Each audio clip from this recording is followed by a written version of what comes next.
Hello, this is Eric James, founder and CEO of Touchalife Academy. Today, I have this awesome guest on my show today. His name is Robert Alleyne. Alleyne, can you say hi to the How y'all cameras? doing? How you doing? All right. Listen, today we're going to talk about how this gentleman made his rise up, starting out in school. We've been knowing each other for about 7 to 8 years, but we're just going to talk about how he made some strides, his struggles, and where he is today. He has an awesome story, and I know his family, so I invited him on to be with the Touchalife Academy show. So we're just going to start talking and just talk about some things that he struggled with and how he made his breakthrough. So Robert, I think I met you sixth grade? Yeah, sixth grade. Question for you, when you're in middle school, and when I first met you, what are some things that you were dealing with when you're in middle school? What were some of your struggles? Honestly, I think I was just, I would say most of the, other kids wanted to be popular, class clown, just thought I knew everything, Okay, did you really like school? Was school something that you didn't? Nah. Okay, so what didn't you like about school? Just honestly, just like the environment, you gotta make sure you do what everybody say and stuff like that. You gotta go here this time, go here this time. Okay. Yeah. So did you have struggles with authority when principals, teachers, and administration told you to do something? Yeah, most definitely. So it was a struggle you listening to them. Did you want attention? What is something that why couldn't you actually do something the first time somebody told you?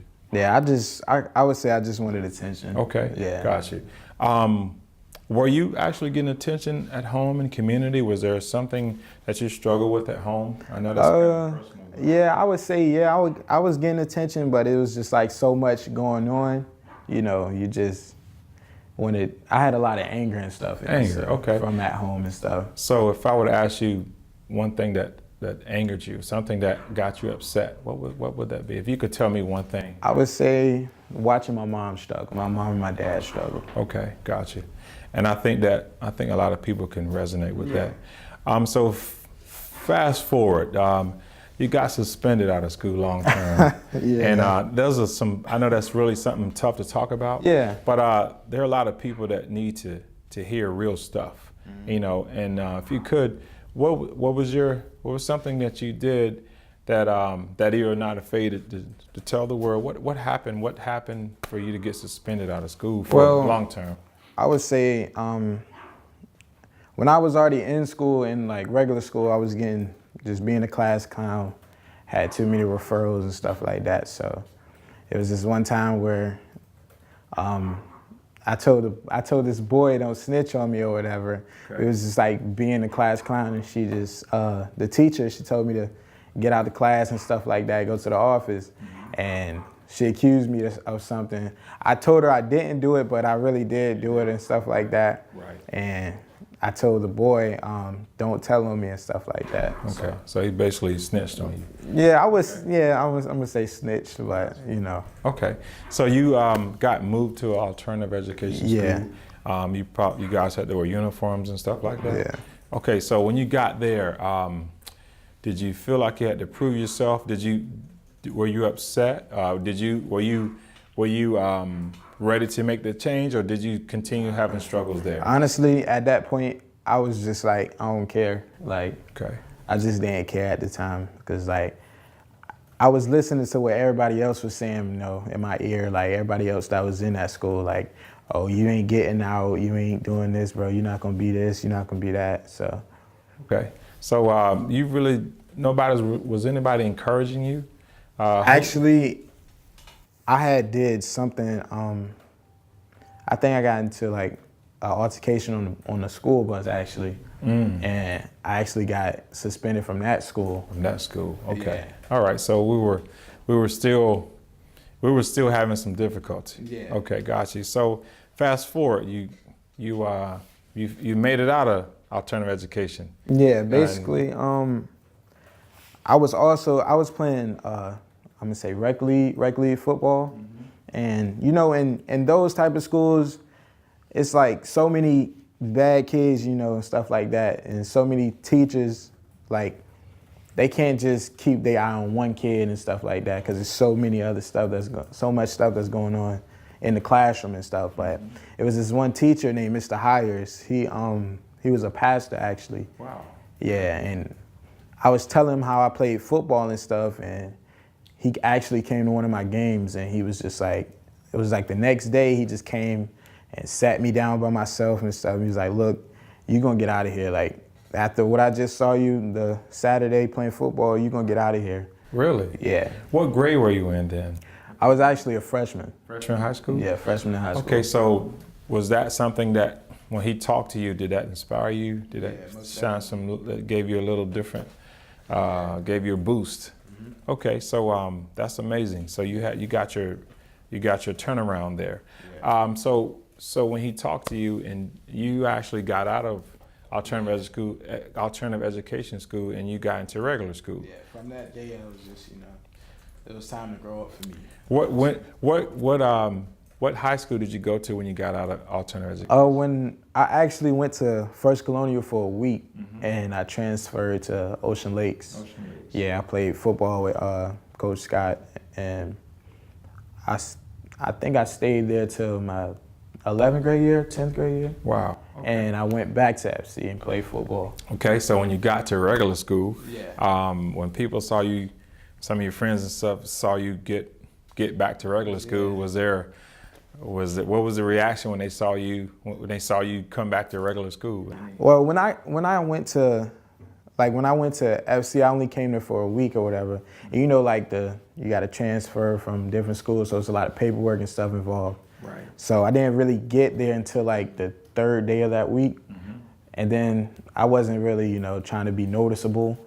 And then I went to Ocean Lakes. I really didn't know anybody there. Okay. But then when I came back to FC, that's when everybody was, oh, Robert's back. Robert's actually back. It was one person who was like, I'm surprised you made it out of this school and stuff. Yeah. So they doubted you. Yeah, most definitely. Okay, so you had all those struggles from 6th grade up to now. Did you ever once think about giving up, or did you? Yeah. What was one of your lowest points in your life? What's something that happened? What's something that happened to you that made you feel like at your lowest point when you wanted to give up? Can you remember that? Do you mean just like in school or just period? In general. I would say the passing of my uncle. Okay, got you. Yeah. All right. So that was your motivator, huh? Yeah, my uncle, he was actually murdered in September last year. Okay. And the case is still, unsolved or whatever, so. Okay. But it was just so, it was so unexpected, know.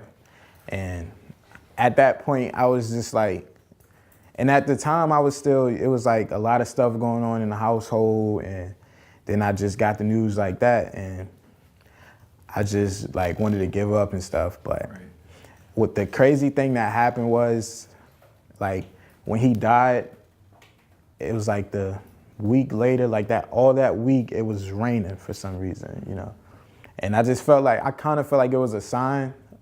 And I was just laying down the whole week and stuff like that. And I think it was a sign for him, telling me, you got to get up and you got to keep going. It's your time and stuff like that. Yes. Okay, so you made it to your senior year in high school. Yeah. Okay, and you've been through the wilderness. You've been through all these struggles, wanted to give up. You're angry. Had a lot of situations going on at home. So when you got to your senior year, how are you feeling? Were you on point? Were you focused enough to say, hey, I got it now? Well, when I got to my senior year, I was playing football, so, I was a little excited and stuff like that. But after football season, that's when I was, I was like football season, I was up here, After that, I was just going downhill.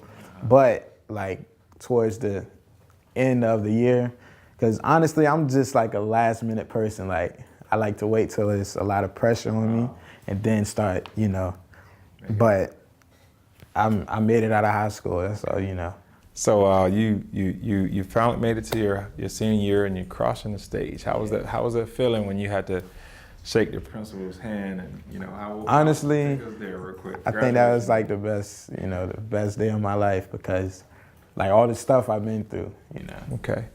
So so now you're out of high school, graduated, and you've been talking to me about your music. Yeah. So let's fast forward. So what has caused you to get into music?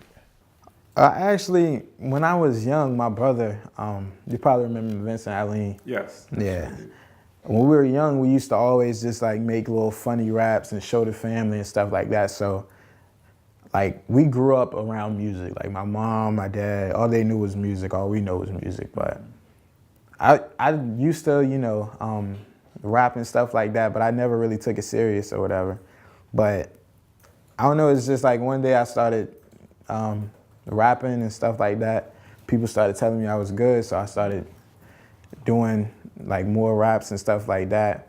Then I got into a studio, and I also went to this hip hop program with C-Tech Rec Center. And that's what really, I think, like motivated me to really do music. So if I say what inspired you to do music, you would say what? My brother. Your brother? Yeah. Okay, so we're talking about Vincent. Yeah. Wow, Vincent inspired you to do some music. Yeah. That's excellent. So, you know, a lot of people say they do music, and sometimes it depends on, some of them play an instrument, some people put music together, some people are in the studio. So if I say, you know, what's your talent, what's your gifts, talents with music, you know, what's your gift to the world? Is it more of rapping? Is it more of producing? What do you do with the music? I do it all, honestly. Like Really? producing, rapping, beat making, videography, everything. Okay, so let's look 5 years down the road. What is your ultimate? What do you see yourself? You know, what do you see yourself doing? What is your ultimate? What is your gift to the world? What would you want to be doing? Like, what would you call yourself? What would be your title? Like, you know, what would you say? Okay, I've arrived now. Robert is now a what? For one, I would say a millionaire, just to be honest Okay, with you. all right. So you know, I'm gonna say a millionaire because, okay. But what is your title? I am a what? Motivated. Motivator. Yeah. Okay. All right. And you motivate people by doing what? Speaking the truth. Speaking the truth. Got Yeah. you. Okay. So I'm going to put you on the spot real quick. I know that I've seen some of your work and some of the lyrics you've been putting together. So this is Black History Month, and Black History Month is a very powerful month. It's to acknowledge some of the history that has been kind of covered up, and we uncover it, and we're trying to give some respect to those people who have made it possible for us to be where we are today. So I would like for you to give me some good rap music towards Black history, some clean music, and just to honor our past fallen heroes who have sweated blood for us. They did a lot of things that we probably can think of doing today so that we can make it, so that because without them we wouldn't have made it. Even our parents, okay, not just people we never met who are dead and gone, but even the ones who are still alive. So Black History Month is broad. So if you could, I just would like you to give me a good, nice little clip of your talent. But I want you to rap about Black History Month. Okay. So whenever you're ready, and I think that we're gonna look over here. Okay. Okay, I'm watching as my mom cook food in her kitchen. We born to be eagles, but living amongst chickens. They giving us some white sheets that we can lay on, like Oscar, Sandra, Mike, and Trayvon. Look at all the stuff that you see and that's on TV. Innocent black man on the corner selling CDs. Then you see them boys in black with them legal straps. Then they take him to the ground, bullet through his back. And I ain't no Malcolm X or Martin Luther King, but every time I go to sleep, I swear I have a dream that I ain't getting gunned down over some laser beams. And everybody out there, but they ain't seen a thing. Wow. Okay. All right. Okay. So I hear your talent. Yeah. So I always said this. My mother said this: if your gift would make room for you. So obviously you've discovered your gift. Would you say that? Yeah. Okay. So now my word to you from Mr. James to Robert, you have to use your talent so you can pave the way for other people. They always say each one reach one. So I want you to use that talent, manifest it. It's got to come to the light. all the things that God has blessed you with, you have to use that so you can motivate other people. So when you're operating in your gift, it would be easy for you. But if you're operating outside of your gift, you're gonna struggle with it. So can I say, is it fair to say that you found your passion? Yeah, most definitely. Okay, what about your purpose? Do you know why you created? I would say I'm created to, like I said, motivate people, inspire people. Gotcha. Because I just feel like I've been through the worst, and I haven't been in a hole to where I couldn't put myself out of, or get myself out of. So I just feel like I'm on the earth for a reason. Yes, okay, you feel that way. Yeah. All right, this is Eric James, founder of Touchalife Academy. My message to you is to find out what you're good at doing, find out why you were created, and just remember, you have a gift. It has to manifest into the world. This young man, Robert, has found his gift, and he's going to use it so he can do things that's going to uplift the community, uplift the world, and give people a chance. He's struggled. He didn't give up. He made it across that stage, and now he has a gift, and now he's going to do some things that would help the people that he doesn't even know.